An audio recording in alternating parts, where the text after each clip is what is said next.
Welcome to the Immigration Therapist Podcast, a podcast for therapists that want to learn more about immigration evaluations and immigration attorneys that want to learn more about the psychological aspects of these evaluations. So on today's episode, I want to talk about redacted evaluations. So if this is the first time that you're hearing about redacted evaluations, welcome to the concept of redacted evaluations.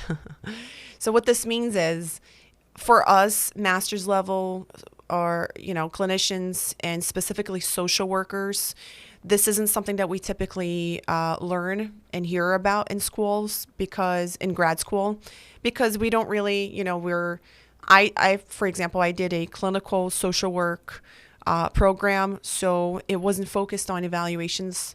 It was focused on community systems, on treatment.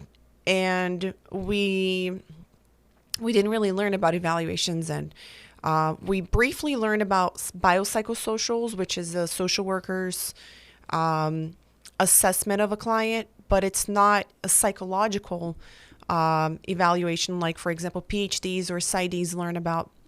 So a redacted evaluation is, for confidentiality reasons, you change identifiable information on an evaluation. And this is very common in the immigration evaluation world,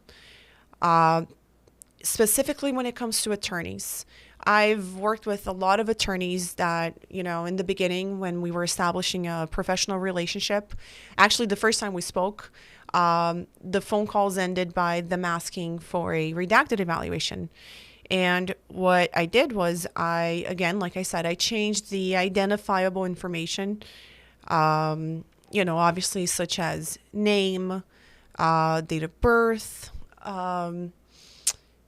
address, if by any chance you have address on an evaluation, but basically the identifiable information of a client, their race. Typically I make it fun. I changed it to my favorite characters, Harry Potter. I love that movie.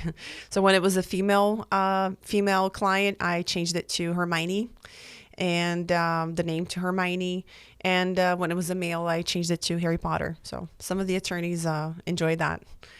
But basically, when you send a redacted evaluation, you are showing your work. I've seen some therapists feel a little apprehensive in doing that because, they say, well, I'm going to send the evaluation. What stops the attorney from sharing this? Or stops the attorney from stealing this idea and not working with me? Now, I have my document that I customized and created out there in the world. Well, what I can say is I have a few things to say about this. Number one, the work of immigration evaluations is not, it's not owned by us. For example, I don't own immigration evaluations. I don't own it. Anybody can do it. Anybody can do it. Any therapist can do it. So I think that the grandiosity, the arrogance of thinking that it's something that only us as therapists are entitled to doing it, so that's wrong.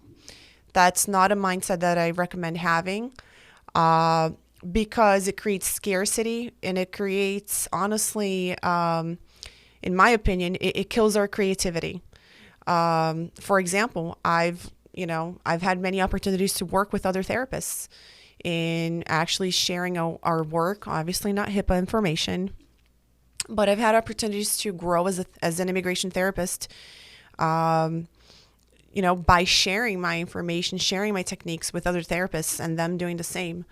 So that's the first thing I recommend, just understanding that you as a therapist, you don't own this work, and there's plenty of work for everyone. The second thing is, it's from a marketing perspective, this is really, really a really good initiative that you can take with attorneys. I've had attorneys that have pitched by just calling them, contacting them, and volunteering redacted evaluations. And then I've established a professional relationship with them by doing that. So I want to recommend therapists that want to start getting into this work to expand their mindset and understand that in order to grow, we need to take certain risks, and obviously not, legal risks, but I mean marketing risks and business risks, such as sharing our redacted evaluations. As I've mentioned before in other episodes, there's no overarching regulating agency as of the time of this recording on immigration evaluations. So really, every therapist might do a different version. You might have something unique to you that the therapist next door doesn't have. And that's okay. And that's what makes you special. But at the same time, that's not sufficient for you to get into this work and stay relevant. If anything, networking is huge. And I strongly feel, sending redacted evaluations has worked wonders for me in my business, and I'm super open to it. Absolutely. I send it. So I hope this tip helps, and you can find us online on Instagram. I constantly post on there. We constantly post on there, and you can find us on at immigration_evaluations_center. See you on the next one.